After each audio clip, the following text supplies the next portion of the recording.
Good afternoon, everybody. I'm Dave Robbins with Endtime Ministries, and I have actually two very special guests with me today. I have my wife, Jana, and then also we have a very, very close personal friend of ours. Her name is Devorah Ganani, and she is the Goodwill Ambassador to the Christian world, the Christian liaison from the Jewish Agency in Israel. Welcome to the program today, Devorah. Shalom, Dave. Shalom, Jana. Shalom. Good to be with you after such a long time. Yes, absolutely. And we're thankful to have you here today. Let's get started and walk down through here, Devorah, because I know you're just a wealth of information, and you've been doing a lot of traveling, but because of the wartime scenario, we haven't been able to come back over there and see you. So everybody in Israel, they're doing okay? Everybody's okay, and we are happy that the war is slowly ending. At least in the north, it's more quiet. My daughter lives in the Galilee with her two little girls. It was a very difficult time for them. They had to run to bomb shelter all the time. Yeah. And now it's quiet there. No any bombing anymore. But wow, you've really been through it over the last year and a couple, 2 or 3 months here. And yeah, it was not easy. It was not easy. But Israeli people are full of hope and believe in God, and we love the country and we love our nation, and everybody did the most they can in this 1 year. Anymore, Israel's going to make sure that doesn't happen ever again. And if you remember, the Hezbollah said that they will not stop the war unless the war is stopped in Gaza. Yeah. God did the opposite. He stopped them. Yeah. Right. He stopped them, and they disappear. Yeah. The head of Hezbollah was killed by the Israelis, and so you never know. God is stronger than anything else. Amen. Very, very important. So, okay. So, with that said, I want to ask you a few questions here, Devorah, because we have a lot of people that support you guys and support your efforts, and so we want to make sure they're on board with this. Give us a little history of the Jewish Agency. A lot of people, when you say Jewish Agency, a lot of people, their eyes roll back in their head. I don't know what that means. So give us some history behind the Jewish Agency. What does it do? The Jewish Agency was established by a decision of the UN. Mm-hmm. As you said, in 1929, the UN made a decision that the Jews need an agency, that there is a new home for them, which is the State of Israel. They recognize that the State of Israel belonged to the Jewish people. This was in 1929. And in fact, the Jewish Agency is the roof organization, on the umbrella organization of all the Jews of the world. This organization was, as I said, was established in 1929, and the mission of this organization first was to make Aliyah, to bring the Jews back home, but the other mission was to build a home for them, to build a place for them. So besides bringing all those Jews from Europe at the beginning, from Russia and from France and Italy and Poland and Germany, of course, at the beginning of this time, the Jewish Agency built the electricity company, all the bridges, all the hospitals, all the homes of the new immigrants, all the roads, everything in Israel that you can see was built by the Jewish Agency. Mm-hmm.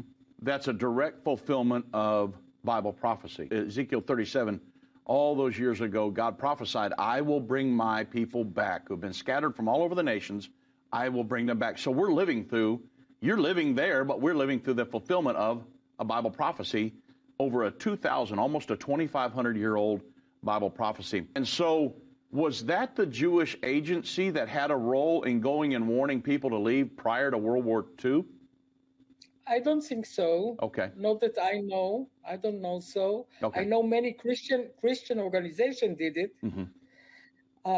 The Jewish Agency didn't have any manpower or any emissaries at that time. We were only leaders that had this vision to build the land. But I don't think we did it. No. Yeah.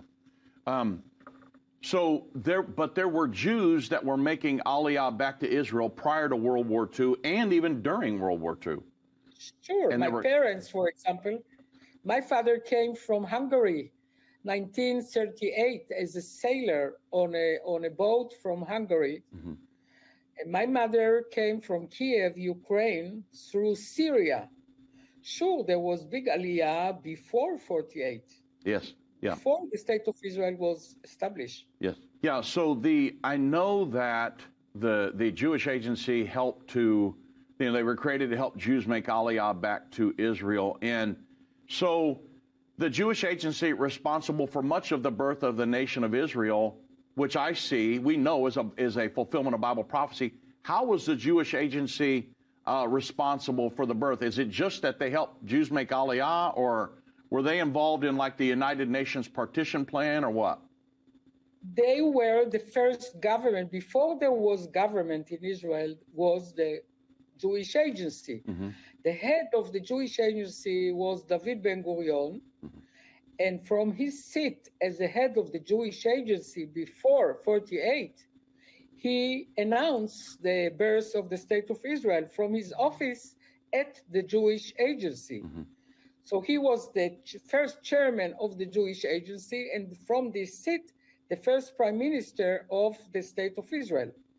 So, of course, the Jewish Agency has a lot to do with the birth of the State of Israel. So the Jewish Agency / the Jewish community is everywhere in the world.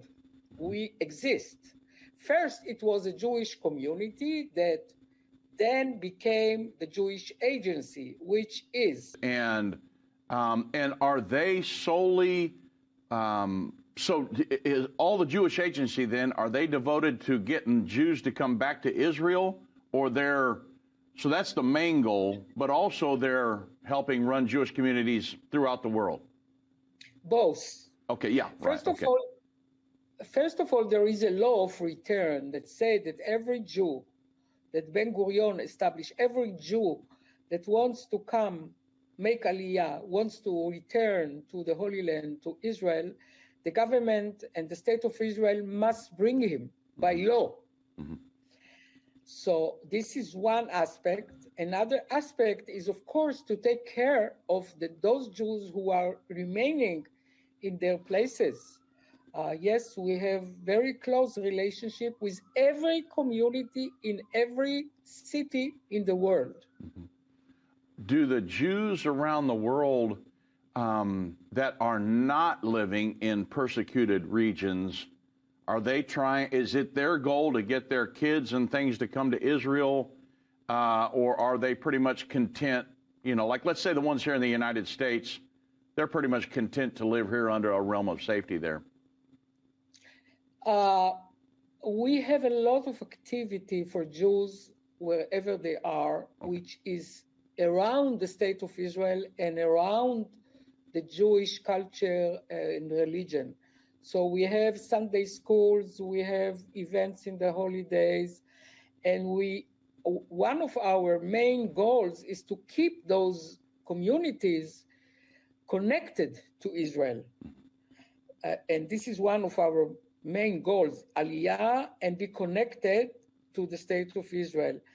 When we talk about the Jews around the world, about close to 16 million people, and about a little over 7 million of them are already in Israel, but we dealing with the Christian community here, Devorah, and I have a question.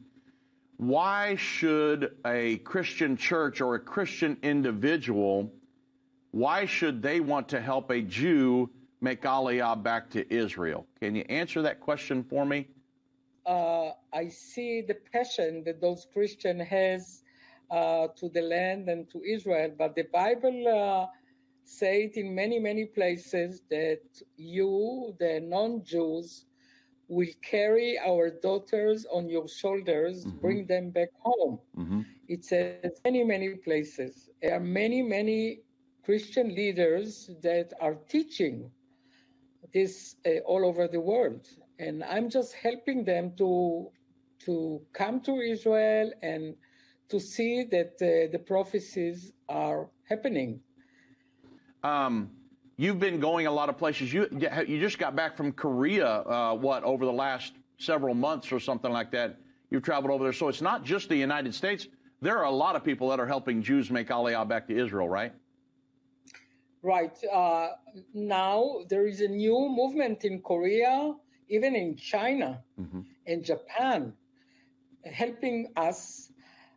Big communities and churches are helping in Korea and South Korea. Yeah. I just came back I went with the Korean pastors to visit the Jewish communities in Uzbekistan, in Kazakhstan. It was amazing tour. I hope one day we can do it with End Time to go to those communities that are still there. Yeah. So yes, there are not enough, but many churches that are helping us. Yes, they are. So I want to take this opportunity and thank End Times Ministry for what you're doing for so many years. Thank you very much for what you're doing for us. We don't have many friends, but you are one of the best that we have.